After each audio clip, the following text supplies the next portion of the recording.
सभी छोटे बड़े श्रोताओं को सुनीता भटनागर का प्यार भरा नमस्कार। ऑडियो स्टोरीज के हमारे चैनल कहानी जगत में आप सभी का स्वागत है। हिंदी कहानियों की श्रृंखला में आइए आज सुनते हैं अलका प्रमोद जी द्वारा रचित कहानी किलकारी का शोर। ओहो रिया, इस हेयर स्टाइल में तो कितनी सुंदर लग रही है। रिया तो हमारी स्टाइल आइकॉन है। रिया के कॉलेज पहुंचते ही उसके मित्रों ने उसकी नई के शैली की प्रशंसा के पुल बांध दिए। रिया ने इतरा कर अपने बालों को झटका और मन ही मन नीमा आंटी को धन्यवाद किया, जिनके कहने पर उसने ये बाल कटवाए थे। नीमा आंटी रिया का आदर्श रही हैं। उनकी जीवन शैली, उनका पैसा, उनका प्रभावशाली व्यक्तित्व रिया को बचपन से आकर्षित करता रहा है। घर भर की जिम्मेदारी ओढ़े घर और ऑफिस के बीच हाँफती दौड़ती मम्मी और शान से नौकरों को आदेश देती शोफर वाली कार से ऑफिस जाती नीमा आंटी में उसे कोई समानता नहीं लगती।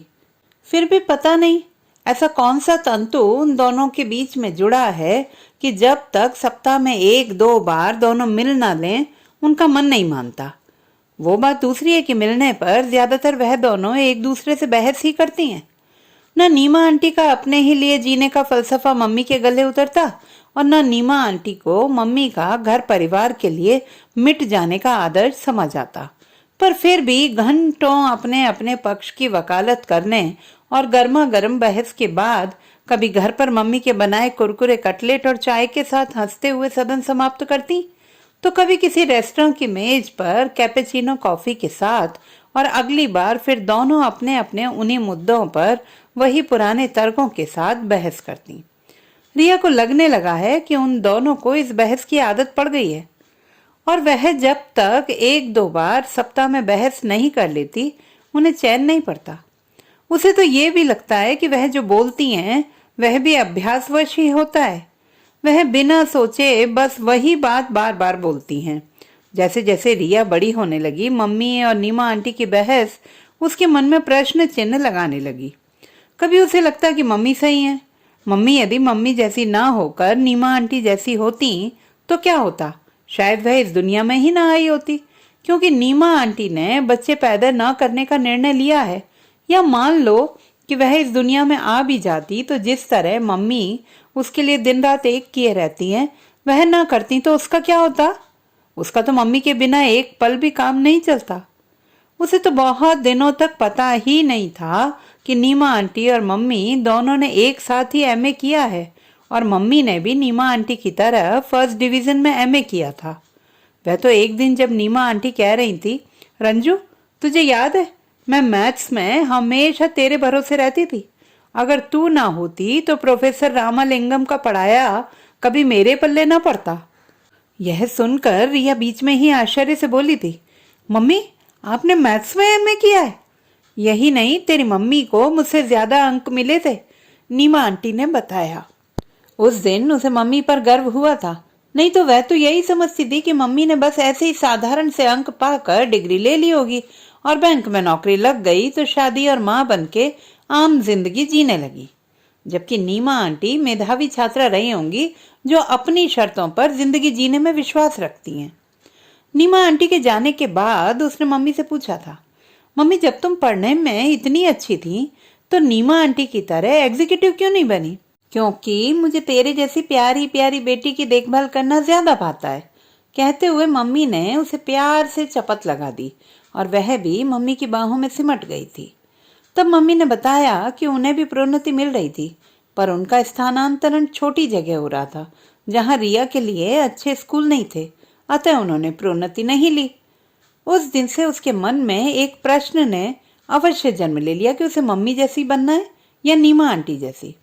अब वह प्रायः मम्मी और नीमा आंटी के जीवन की मन ही मन समीक्षा करती। वह दोनों जब भी बहस करती तो उनके तर्कों को मन ही मन गुनती और अपनी कसौटी पर कसती। उसे सदा ही नीमा आंटी का पलड़ा भारी लगता। नीमा आंटी कितनी मेंटेन्ड है, वह अभी भी जीन्स पहनकर निकलती हैं तो उससे थोड़ी ही बड़ी लगती हैं। उस दिन जब वह आद्या के साथ मॉल में घूम रही थी और वह मिल गई थी तो रिया ने आद्या से नीमा आंटी को मिलवाते हुए कहा था, ये है नीमा आंटी, मेरी मम्मी की खास फ्रेंड। आद्या को विश्वास ही नहीं हुआ था कि वह रिया की आंटी हैं। जब रिया ने उसे उनके बारे में बताया तो वह भी रिया की तरह ही उनकी प्रशंसक बन गई थी। आज भी अंकल और नीमा आंटी उसे रोमांटिक युगल लगते हैं। हर रविवार को दोनों साथ साथ मूवी देखते हैं और कहीं बाहर खाना खाते हैं, क्लब जाते हैं। अंकल गोल्फ खेलते हैं और नीमा आंटी कभी किसी एनजीओ में सोशल वर्क करती हैं तो कभी किसी कल्चरल सोसाइटी के कार्यक्रम में भाग लेती हैं। वहीं मम्मी पापा ऑफिस और घर में ही डूबे रहते हैं। बहुत हुआ तो किसी रिश्तेदार के यहाँ विवाह आदि में चले जाते हैं। उनको साथ साथ जाने का समय कब मिलता है। यहाँ तक कि मम्मी तो अधिकतर सोती भी उसी के साथ हैं, ताकि जब वह देर तक पढ़ती रहे तो उसे बीच बीच में कुछ खाने को देती रहे। पिछले वर्ष पापा को किसी ऑफिस के काम से 1 सप्ताह के लिए मुंबई जाना था। पापा ने कहा, रंजू तुम भी चलो, इसी बहाने घूम लेंगे। बहुत दिनों बाद कहीं घूमने का कार्यक्रम बना था। मम्मी बहुत प्रसन्न थी, पर चलने से 2 दिन पहले ही पता चला कि इसी बीच रिया के एग्जाम होने वाले हैं और मम्मी फिर रुक गई। पापा को अकेले ही जाना पड़ा। उसके मन में मम्मी बसी थी तो मस्तिष्क में नीमा आंटी। जब जब वह दोनों की तुलना करती उसे प्यार भले मम्मी पर आता, पर जब भी वह अपने भविष्य की कल्पना करती स्वयं को नीमा आंटी के खांचे में ही मड़ा हुआ पाती थी। ठीक ही तो कहती है नीमा आंटी, बच्चे होते ही उन्हें अपना जीवन उनके अनुसार जीना पड़ता है, अपनी इच्छा रह ही नहीं जाती।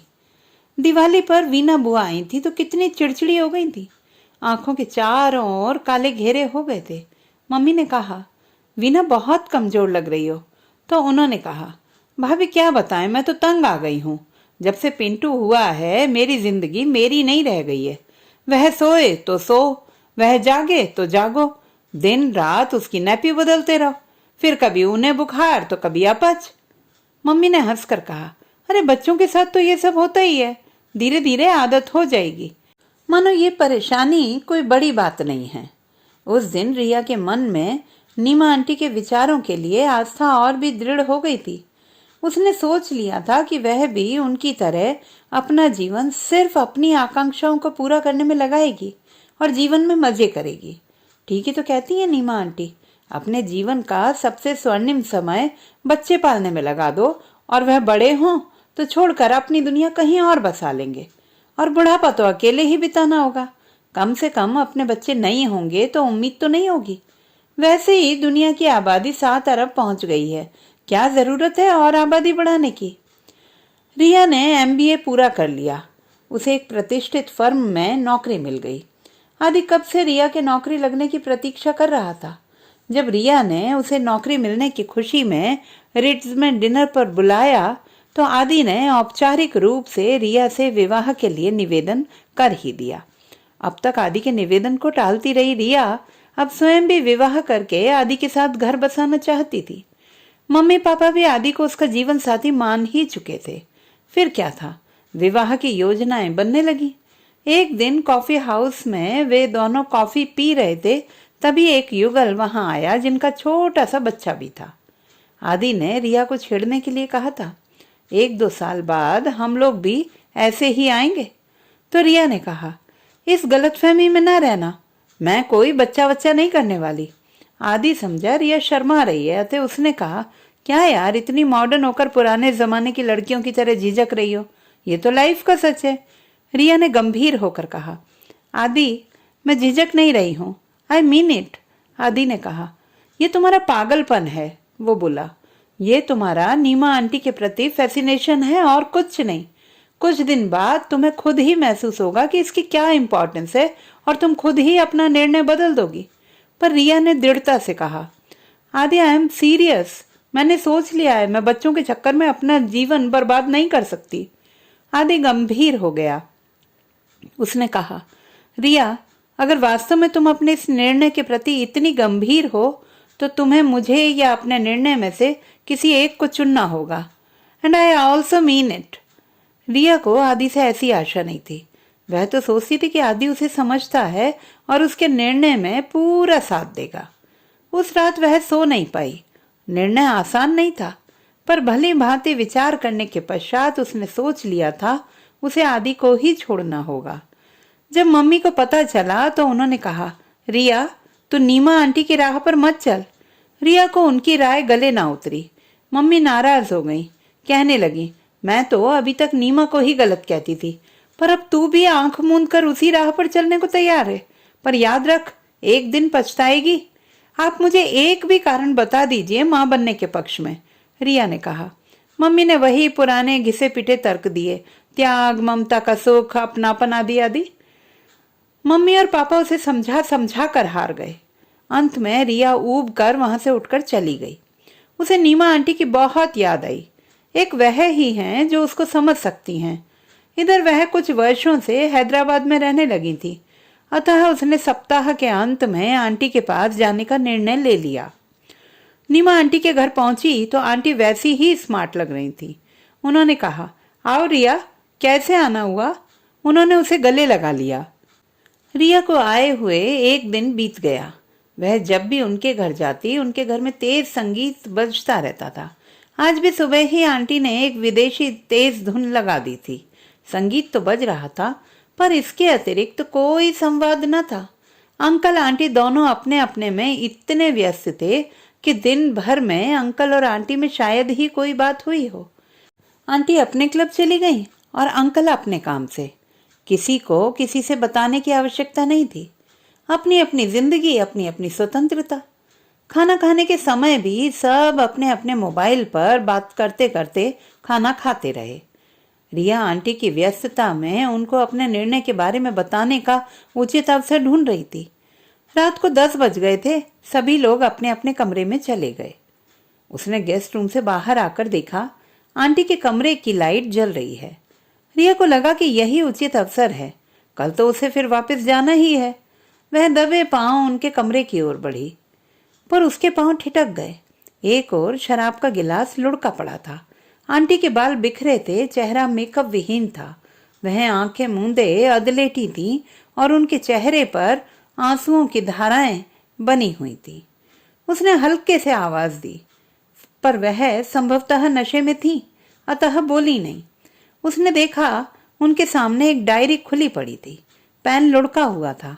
यद्यपि किसी की डायरी पढ़ना बुरी बात है, पर अपने जीवन की आदर्श नीमा आंटी के जीवन के अंतरंग पन्नों में झांकने से वह स्वयं को रोक नहीं पाई। वहां लिखा था, जीवन मेरा ऊसर धरती, शून्य मुझे रुलाता है, भीड़ के बीच अकेली हूं मैं, आईना मुझे रुलाता है। उगे जो कांटे कोख में मेरी, पसर गए हैं चारों ओर, तरस गई हूं सुनने को मैं चुलबुल किलकारी का शोर। नहीं किसी की चिंता मुझको, नहीं है मेरी कोई रचना, हुई क्लांत कर खुशी का नाटक, हुआ निरर्थक जीवन अपना। बस आगे पढ़ना रिया के वश में नहीं था। इससे पहले कि देर हो जाए उसे आदि से मिलना था। तो दोस्तों, ये थी हमारी आज की कहानी। आपको कैसी लगी कमेंट बॉक्स में लिखना ना भूलें। चैनल को सब्सक्राइब करें, लाइक करें और मित्रों के साथ शेयर करें।